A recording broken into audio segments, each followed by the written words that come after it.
Okay, let's get into it. We're doing a deep dive today into, well, the kind of surprising world of high-end personal care. Specifically, we're looking at that Donna Karan Cashmere Mist aluminum-free deodorant stick. You know the one.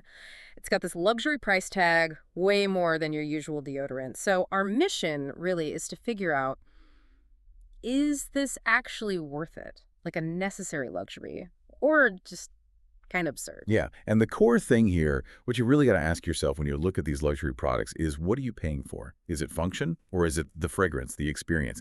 Because when you pay that much more, you expect more performance, right? Yeah.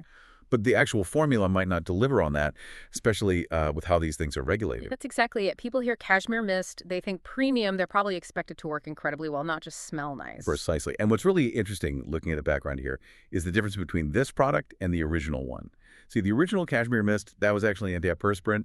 It actively stopped sweat Okay, why? What made it different? because it had aluminum salts in it. Yeah. If you look at the ingredients, you'd see something like aluminum, zirconium, tetrachlorohydrex clay. Sounds intense. Whoa. Yeah, sounds like something out of a lab. It kind of is. That long chemical name is the key. Those aluminum compounds, they react with moisture, with your sweat, and they form a little temporary plug in the sweat duct. Ah, like a tiny cork. Exactly. That's what gives you that, full sweat blocking power. But when they took the aluminum out for this newer version, well, it changed the whole game. It's not an antiperspirant anymore. Now it's just a deodorant. Okay, wait, so why even make an aluminum-free one if the original works so well? Was it just people getting worried about aluminum, health trends, that sort of thing? That's likely a big part of it, yeah. Consumer demand, market trends pushing towards cleaner formulas, whatever the reason. Right. Taking out that key ingredient means you lose the ability to actually block wetness. So now you've got a product that mainly fights odor, probably with fragrance and maybe some simple stuff to inhibit bacteria. But the cork mechanism, gone. And that's where people get confused, I bet. Totally. This is where what people expect clashes hard with what the product actually does. And you see this play out so clearly in the user reviews. Right. Okay, so the reviews. This is where it gets really interesting because they are all over the place. It seems like people are split right down the middle depending on what they thought they were buying.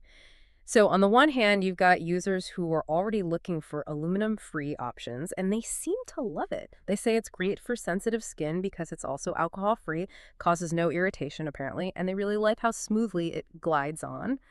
So for someone maybe with sensitive skin who doesn't sweat a ton, this sounds like a pretty good find in the aluminum-free world. But then you get the other side. Yeah. People who maybe use the original antiperspirant or just naturally sweat more. And they are not happy. They complain that, sweat still happens. There's this feeling of being kind of ripped off, like they just paid luxury tax for fragrance, not function. So the takeaway seems to be, in this specific case, performance kind of loses out when the focus shifts almost entirely to the scent, to the sensory part. All right, let's talk about that scent then, because that seems to be the main selling point now, the cashmere mist smell. It's described as really specific, right? Like powdery, warm, musky with sandalwood and orchid notes. Sounds pretty luxurious. It does sound nice on paper. And look, if you genuinely love that specific fragrance profile, then maybe this product is worth it for you. Because the scent itself is essentially the main remaining function. But that scent is also super divisive. Luxury is subjective, and smell is maybe the most personal sense we have. Totally. And the people who don't like it, wow, they do not hold back. They say it just smells like baby powder. Or one reviewer even compared it to that drugstore Purple Violetta cologne, calling it very cheap or for someone very, very old. Ouch! Yeah, pretty harsh. But it really highlights the point. You're not paying for guaranteed wetness protection here. You're paying a huge premium for a very specific and potentially quite polarizing smell. End of the day, it's probably just a nice to have if and only if you love the scent Andia. You're okay with just deodorant level performance. Yeah. Like if you don't need heavy duty sweat blocking. So wrapping this up, what does this really mean for you listening right now?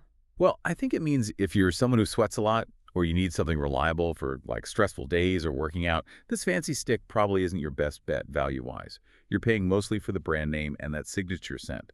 Understanding that difference, that without those aluminum salts, it can't physically stop sweat like an antiperspirant. That's really key to figuring out if the price makes sense for what you're actually getting. That's the big takeaway then. Look past the fancy name, maybe understand the science bit. Just a little. before spending that kind of money on personal care stuff. It does make you wonder, doesn't it? How often does that promise of luxury, that beautiful scent, kind of blind us? Blind us to what the product actually does based on the ingredients listed right there on the back. Definitely something to keep in mind when you're deciding what's really essential and what's just a nice smelling accessory.